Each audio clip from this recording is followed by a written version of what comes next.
Assalamualaikum warahmatullahi wabarakatuh. Perkenalkan, nama saya Keisha Alivia Kusumajaya dengan NPM 211000113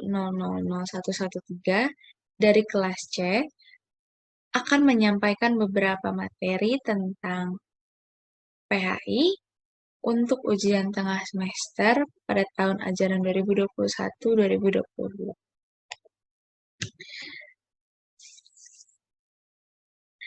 Istilah Istilah pengantar ilmu hukum adalah sebagai memperkenalkan secara umum atau garis besar tentang hukum di Indonesia. Lalu, ada tujuan PHI, yaitu mengetahui kedudukan hak dan kewajiban di masyarakat, mengetahui perbuatan mana yang melanggar hukum dan perbuatan mana yang sesuai menurut hukum, dan mengetahui seluruh peraturan yang mengatur tata kehidupan negara dan masyarakat. Lalu, ke perbedaan dan persamaan antara PHI dan PIH. Untuk persamaannya adalah mereka sama-sama berobjekan tentang hukum. Untuk perbedaannya, perbedaan dari PHI dan PIH yaitu kalau PHI lebih membahas tentang dasar-dasar ilmu hukum secara umum atau yang berlaku secara universal, sedangkan PHI mempelajari konsep-konsep, pengertian dasar, dan sejarah hukum serta teori hukum positif di Indonesia. Lalu, untuk pengertian hukum sendiri adalah keseluruhan asas-asas atau kaidah yang mengatur atau membatasi tingkah laku manusia.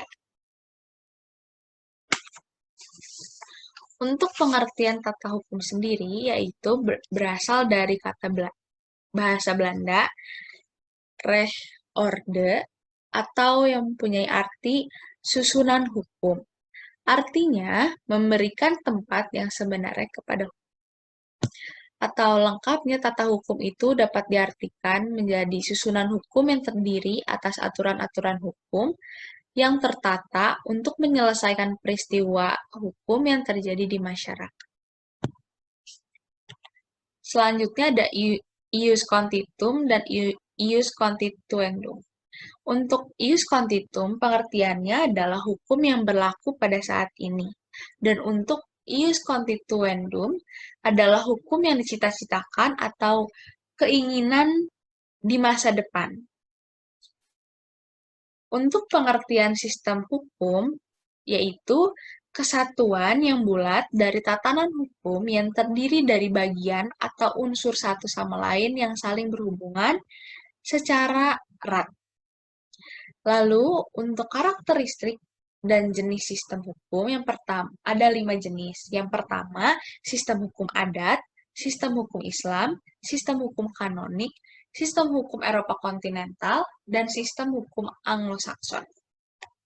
Lalu, untuk sistem hukum Eropa kontinental, ini ada beberapa ciri-cirinya.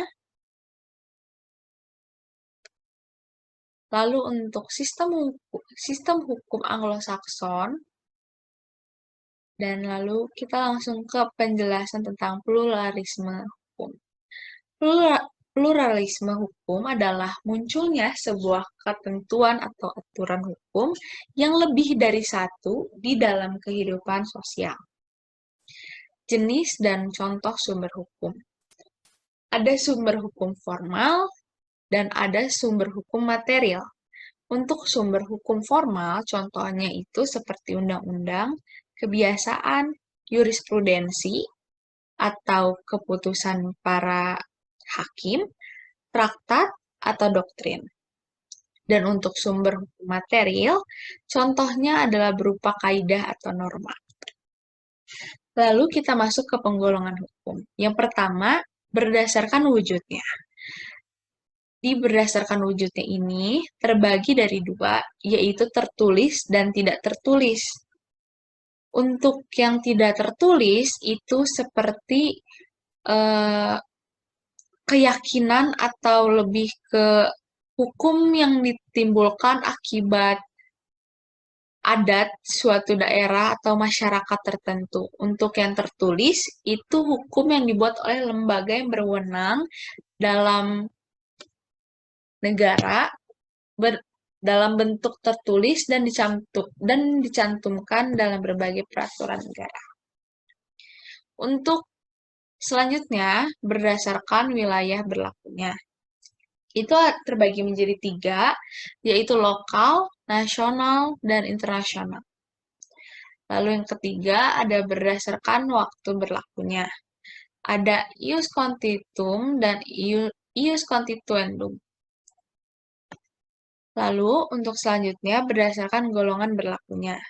Ada satu golongan, yaitu hukum yang mengatur dan berlaku hanya bagi satu golongan saja, yaitu terus selanjutnya ada semua golongan, atau hukum yang mengatur dan berlaku bagi semua golongan warga negara, dan golongan terakhir adalah antar golongan, atau hukum yang mengatur 2 orang atau lebih, yang masing-masing pihak tunduk pada hukum yang berbeda.